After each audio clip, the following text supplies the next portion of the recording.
और अब सबकी आशंका यही है कि जो युद्ध पहले 2 से 3 हफ्ते में शायद किसी बड़े हमले के बाद रुकने का दावा किया जा रहा था, वो महायुद्ध महाभीषण दौर में आगे जा सकता है। एक वजह आपने देखी, वजह अमेरिकी लड़ाकू विमान का ईरान में ढेर किया जाना, 2 पायलट की तलाश का दावा होना। लेकिन जंग और गंभीर मोड़ पर जाने के अन्य संकेत भी हैं, जैसे अमेरिका ने हिंद महासागर में डिएगो गार्सिया स्थित नौसेना बेस पर एक युद्धाभ्यास की तस्वीर जारी की है, जिसमें मरीन और फोर्स रिकॉनेसांस प्लाटून ने हिस्सा लिया।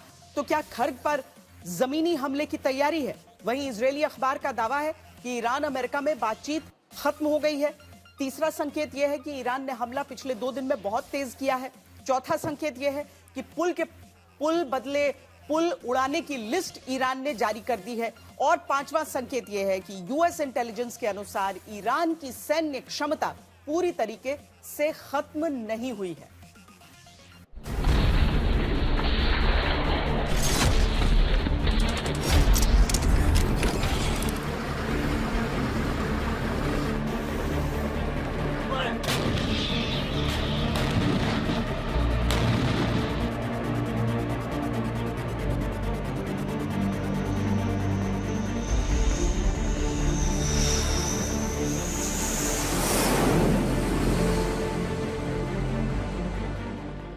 ईरान के खार्ग द्वीप से 4000 किलोमीटर दूर है हिंद महासागर में मौजूद डिएगो गार्सिया।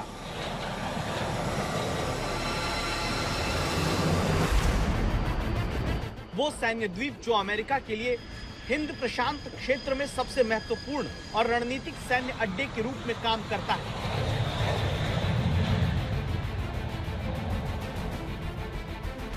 क्या अब महायुद्ध की आग और खतरनाक होने का पहला संकेत डिएगो गार्सिया से आ रहा है?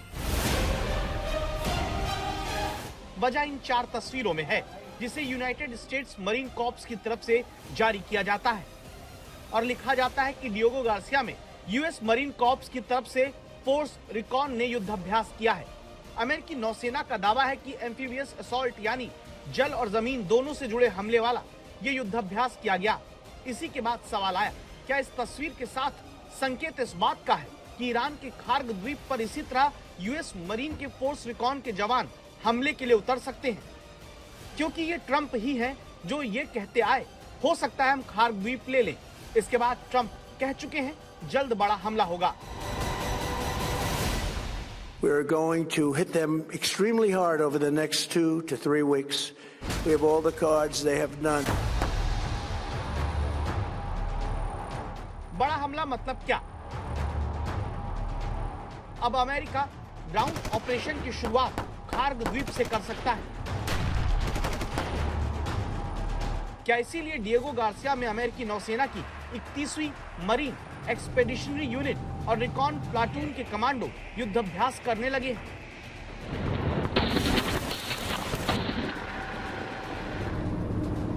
जिस यूनिट के युद्धाभ्यास की तस्वीरें डिएगो गार्सिया से आई, उस यूनिट के बारे में आप जानेंगे तो समझेंगे कि क्यों इस वॉर टैक्टिक्स को खार्ग आइलैंड पर हमले से जोड़ा जा रहा है। इस यूनिट की 4 चीजें अहम हैं।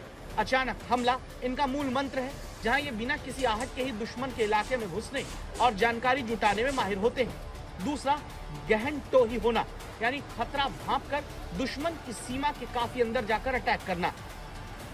तीसरा, जल और थल दोनों के एक्सपर्ट, मतलब ये समंदर, हवा और जमीन तीनों रास्ते से हमला करके भीतर तक जाने में सक्षम होते हैं। और चौथा, सीधा हमला। ये छोटे और घातक हमले करने के साथ खास ठिकानों को तबाह करने के लिए जाने जाते हैं। जिस डिएगो गार्सिया बेस पर अमेरिकी मरीन कमांडो युद्धाभ्यास कर रहे हैं, इसी पर पिछले महीने महायुद्ध के दौरान ईरान ने मिसाइल से हमले का दावा किया, लेकिन 4000 किलोमीटर तक मिसाइल पहुंची या नहीं, इसकी पुष्टि कहीं नहीं हुई।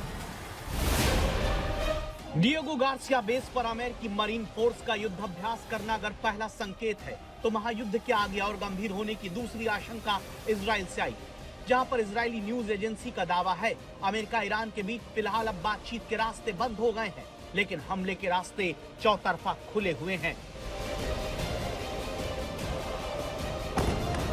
जिसका नतीजा समझना है तो इजराइल के शहर पेटा टिकवा पर ईरानी बैलिस्टिक मिसाइल के हमले का ये वीडियो देखिए।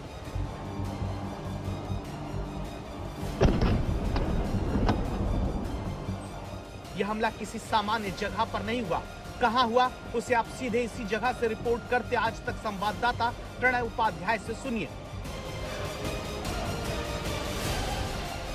बीते 12 घंटों के दौरान ईरान ने इजराइल के ऊपर करीब आधा दर्जन मिसाइलें दागी और उनमें से कई मिसाइलें जमीन पर भी गिर गईं और उनमें से एक जगह जो आप मेरे पीछे देख रहे हैं ये पेता तेकुआ की वो फैक्ट्री है जो कि आईडीएफ इजरायली डिफेंस फोर्सेस के लिए ड्रोन टेक्नोलॉजी पर काम कर रही थी और यहां वो मिसाइल गिरी। किस कदर तबाही इस मिसाइल ने यहां पर मचाई है उसका मंजर आप यहां देख सकते हैं, उसकी तस्वीर आप यहां देख सकते हैं और ये तस्वीर बताती है कि कितना भयावह वो हादसा था उस सुपरसोनिक मिसाइल का जब उसका इंपैक्ट यहां हुआ। रात का वक्त था, मिसाइल को रोकने की तमाम कोशिशों के बावजूद वो मिसाइल जो है वो जमीन पर गिरी और पर उसने एक बड़ा गड्ढा कर दिया था। उस गड्ढे को कुछ ही घंटों के अंदर भर दिया गया है। उस गड्ढे के भरे जाने के बावजूद उस विध्वंस के निशान, उस तबाही के निशान, उस बर्बादी के निशान यहां पर साफ नजर आते हैं। ये वो फैक्ट्री है जो कि ड्रोन टेक्नोलॉजी के लिए इजराइल डिफेंस फोर्सेस के लिए काम करती थी। यहां पर देखिए कि किस कदर का वो मंजर रहा होगा। हालांकि रात का वक्त था, फैक्ट्री के अंदर लोग नहीं थे, साथ ही यहां पर उस तरीके से कामकाज नहीं हो रहा था। चूंकि बहुत समय से वर्क फ्रॉम होम चल रहा है इजराइल के अंदर, बहुत ज्यादा कर्मचारी यहां पर नहीं थे, इसलिए किसी तरीके का जानमाल का नुकसान नहीं हुआ है। ईरान ने इजराइल पर हमला कितना तेज कर रखा है इसे अलर्ट की संख्या से समझते हैं। जहां दावा है कि 2 से 3 अप्रैल के दौरान 1 घंटे में इजराइल के 768 कस्बों में अलर्ट जारी किया गया। रात में 10 बजे के करीब सिर्फ 1 घंटे में 2400 से ज्यादा अलर्ट जारी हुए। 12 घंटे में 600 से ज्यादा मिसाइल अलर्ट जारी किए गए।